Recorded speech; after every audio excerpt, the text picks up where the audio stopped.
Jeff's run here. So Dicehammer Open, number 8, 43 players. Dicehammer, high fiving.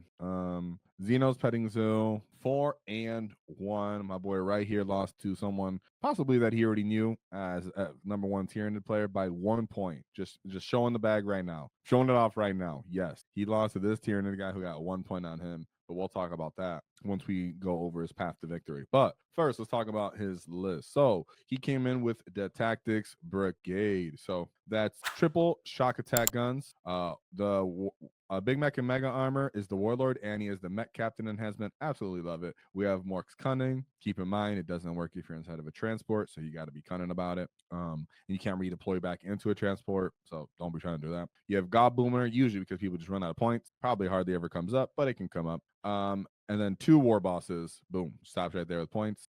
I think that's where you're just getting to the sweet spot. I think it's about 480, something like that points, or less than that. So then we have 2 5 menus to Storm Boys, 5 trucks. Yeah, I gotta squeeze them in there. We had 5 trucks on this list, so we're getting close to the truck spamming, moving from Warhorde over the Tactics Brigade, getting us some MSU going on here. I like to see it. We got 2 5-man units of Burner Boys. A lot of the time, the Burner Boys aren't like exceptional at doing absolutely anything other than having another unit for 60 points because you can afford flash for the SWAT teams. Then you have a 10-man unit of Flash Kits, but Burner Boys aren't horrible. Just keep that in mind. It's just you're always like, oh, I wish I had some points for Flash Kits, but Flamers, a bunch of T3 stuff, it's respectable. Being able to roll dice to people is fun. Big 10-man unit of Flash Kits, like we spoke about for the Mech Captain, Big Mek, and Mega Armor. Absolutely love that combo. If you're not using it for your Flash Kit combo, I don't know what you're doing. 2 minimum size unit of Grots. That way you can screen your backfield. 1 unit of Commandos. Funny.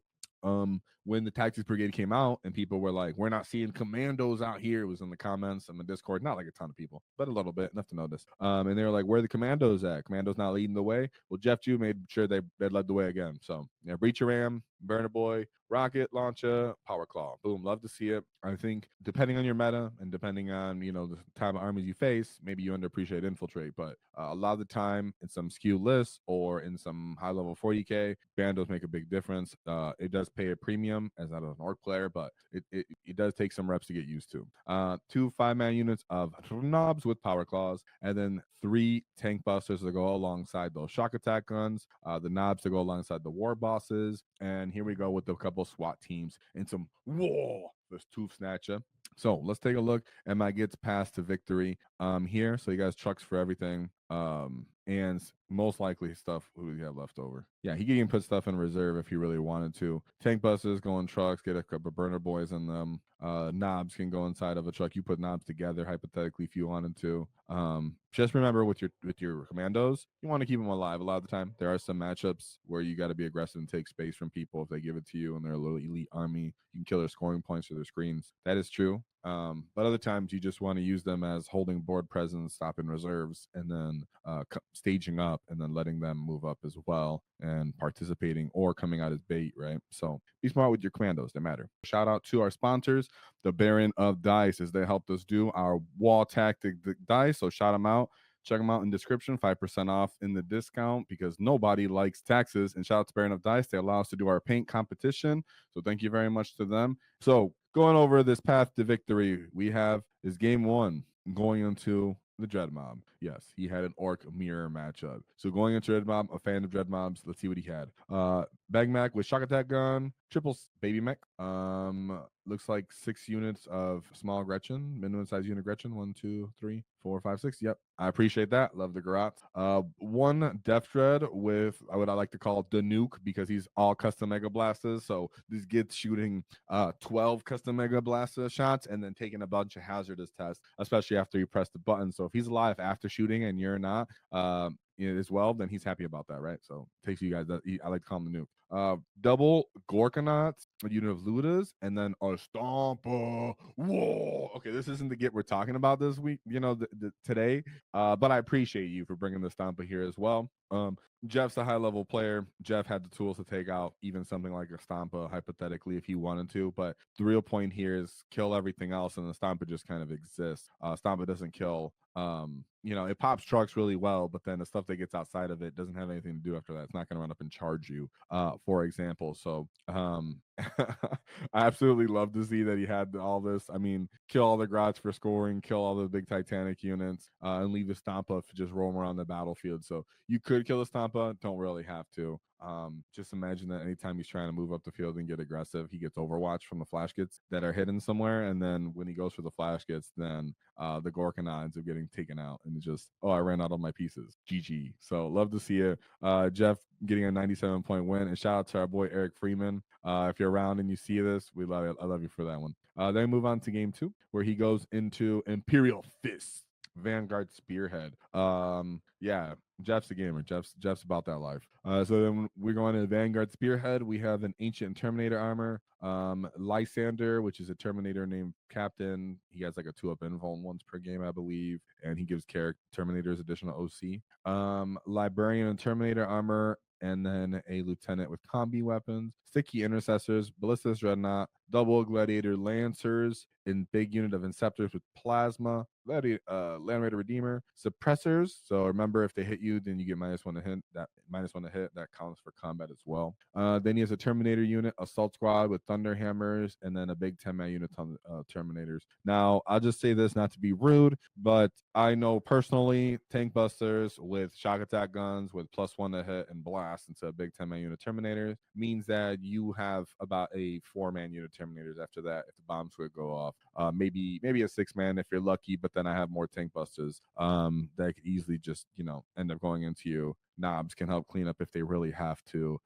But that's the versatility and potency of Tankbusters, as they kill elite infantry in the meta right now, and they kill the vehicles if they need to. Plus, he does have Lancers, but then the Lancers is just popping a truck, and sometimes they can even just whiff. You roll a 6 of invuln, and suddenly your Lancer's still, your stupid truck's still alive. So it's awesome. Mega Knobs just do just enough in the Space Marine matchup. Having claws or power claws means you're killing anything on this list. It might take a while, but you can definitely do it. The fact that your Mega Knobs can fall back and charge is something you might appreciate as well in this detachment. And getting reroll. Does he have Mega Knobs? Sorry, why did I just bring Mega Knobs out of my head? Sorry, I'm talking about knobs. I just said Mega Knobs because last super excited. Just knobs in this list. You're excited that they can move up +1 strength, and then the WAAAGH as well to strength 11 means you can kill these vehicles in a way that typically you wouldn't be able to.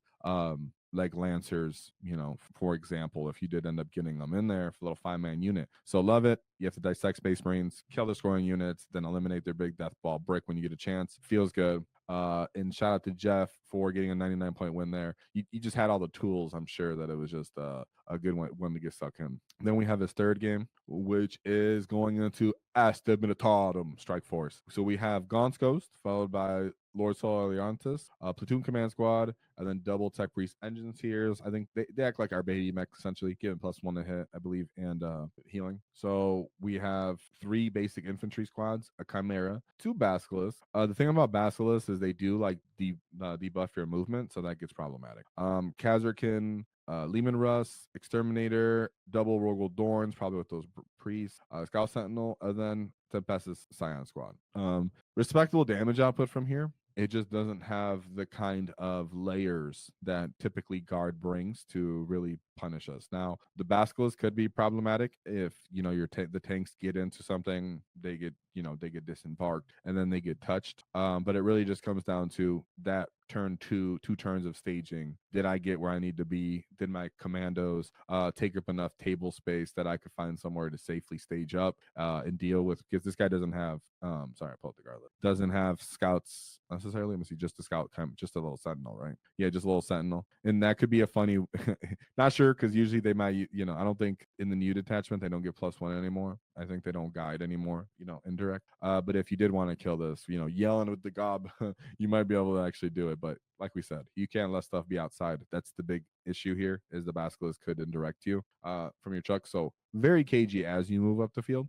But once you go, he doesn't have the layers. You can just start chewing through them. You actually have the damage to kill tanks and stuff at range, which typically guard doesn't have to worry about. They think we have to run up and punch them. So shout out to Jeff to really pulling this one out, because it's easier said than done. You know, especially into guard because they have all the tools. It doesn't have as much layers that it's so potent, and it's not a bunch of scions and Kazurkins deep striking and messing you up in that kind of way where you can interact with them, but it's still respectable guardless with damage, multiple bodies, good OC, indirect fire, which sucks for orcs as a whole. So 79-point win there. Wait, was that game 3? Is that game 3? Did I jump one? No, that was game 3. Sorry, that was not a 79. It was a 98. So 98-point win there.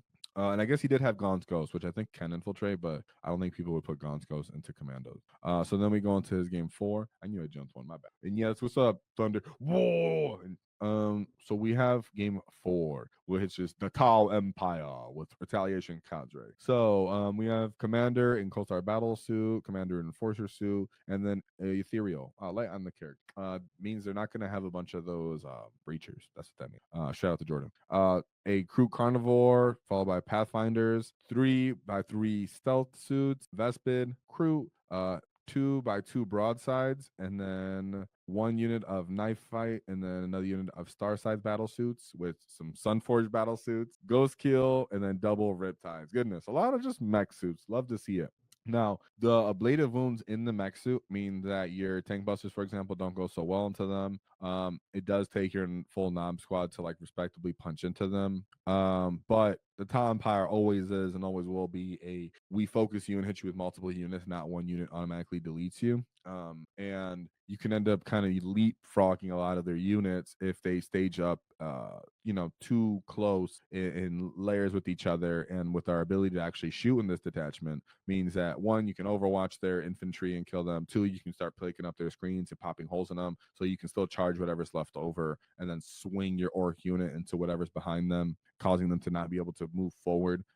So they are respectable as opponents. Really good Tau players end up, dismantling you and then popping your transports and killing what's inside because they can like auto advance 6 and shoot you quite effectively. But all in all, orcs do have also the unit saturation and threat saturation, especially when you have 5 trucks and all these threats on this list. The fact that you have burners ends up playing a little bit of a factor when you go into like Kroots, when you go into like Pathfinder guys, stealth suits, for example. You're like, oh, I got flamers. It actually kind of matters. Sure, they have good armor saves, but there are only a couple guys in the unit. You can do a couple wounds to them and then finish them on with some charges. And commandos. Commandos are very important. Like we said, this guy had multiple stealth suits. As we look here, this is how they take up the space on the table to assure that they have reserve potential for their suits and such. That way, you having commandos to make sure you can move up and occupy space, line them up so they can't stage inside of them. Very, very important. So Jeff had to pull that one out with a 79-point win. Oh, I missed right here. So great job by him. And then we go into the last game of the event of the weekend where he lost by only 1 point. But from what I heard, they were great sportsmen about it. So let's take a look at the Tyranids. So we have Old One Eye, the only character. I love to see it. Very interesting. Biovore, followed by triple Exocrine, 1 Lictor, 1 Maliceptor, and then triple Norn Emissary, followed by 2 Tyrannofax. Boom, that's it. Crusher Stampede. So I do have this data sheet. Let me just pull it up anyways. Oh, I forgot about showing you guys Mephiston earlier. Shame on me. So Norm Emissary, Crusher Stampede. Real quick, if you haven't seen, big issue with this guy is when you're on an objective, he gets a 5 of Feel No Pain and objective control of 15. Ouch. So it really does matter who goes first here. Not the most killy, but he is quite tanky. He is killy enough. I mean, respect him. He gets 6 attacks that are strength 9 minus 2, 3 damage. Then extra attacks of 4. Sorry, it's 6 attacks. So he gets a little bit, like 10 attacks. I mean, it's fine for a monster. But the real issue here is he also has a 4-up Feel No Pain against mortal wounds. So typically, people would put mortal wounds into someone. Even if he has a 5-up, you're like, 2 and 3 chance I get this through. 4-up means it's like, oh man, bomb squigs and stuff even start to feel not nearly as good. T11 and then 2-up armor save. Now, as for the stratagems that they can end up doing this one, they can choose to die and do their mortal wounds, like their death thrashing, so exploding. Also, the fact that they can move through terrain with these big monsters means that typically you would hope to go first with your commandos, run up, stop the Norn from moving anywhere. In this case, he can just be behind a building, so he doesn't have to get shot by tank busters, and then he can walk straight out through that building onto the objective. So he can't just stay on the line, and then you use your redeploy shenanigans to be smart with him. He can actually hold him back and hide him. And then he can like reroll hit rolls and wound, something with battle shock. But when they're actually hurt, they end up taking they end up taking +1 to hit, so that helps with their damage output. And then if they're below starting strength, they get +1 to wound. And then they get additional objective control as well. So just a ton of objective control from triple Norns. And then the Tyranno effects work really well. They're rupture cannons, so that's their anti-tank profile. So they are popping like battle wagon quite effectively. That's really their only favorite target. But after that, they're just a big fat unit of OC, 2 up armor save, 16 wounds on those guys as well, followed by the cheapo exocrines in the background. So a lot of guns, a lot of OC, a lot of meat on the objectives, and that's why I call this list Moby Thick. So as for how this, don't have the intricate details, but what do I do know based off how we looked at the score was it came late into the game, round 5.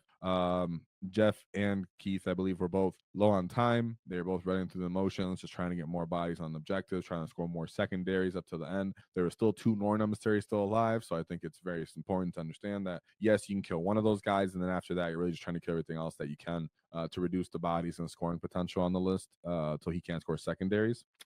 Must be pretty nice. I hope it came up. It could be cool that it came up that we can get additional OC by being in combat. Maybe that came into play. But maybe you just stood on the objective and didn't even do that. But what it ended up coming into play is they ran out of time. Jeff did his final move. Both parties ended up realizing that he could have moved the Storm Boys a little bit more and scoring a different secondary and gotten 2 more points and ended up winning. But Jeff was like, no, man, ran out of time. That's just what it is.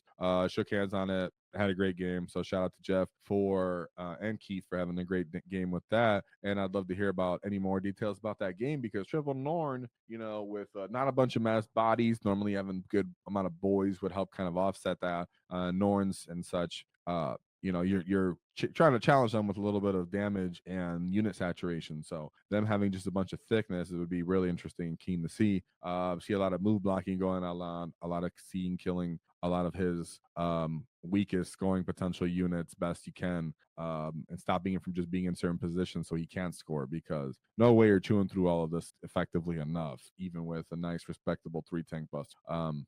But I bet you do appreciate that Knobs can actually like punch something like an exocrine. I'd love to see it, right? Giving him +1 strength. You're like, yes, I can get you. Whoa! And you just run up to an exocrine and punch its head off with 5 knobs. Like, damn, I was waiting to do that. Cheap 135 point monster under points. So shout out to Jeff Chu and his Tactics Brigade list with 5 trucks. Keep in mind, 3 trucks in the wagon go just quite well. Also, you can end up running that too. So he has Big Mek and Mega Armor with Mech Captain. Absolutely love it.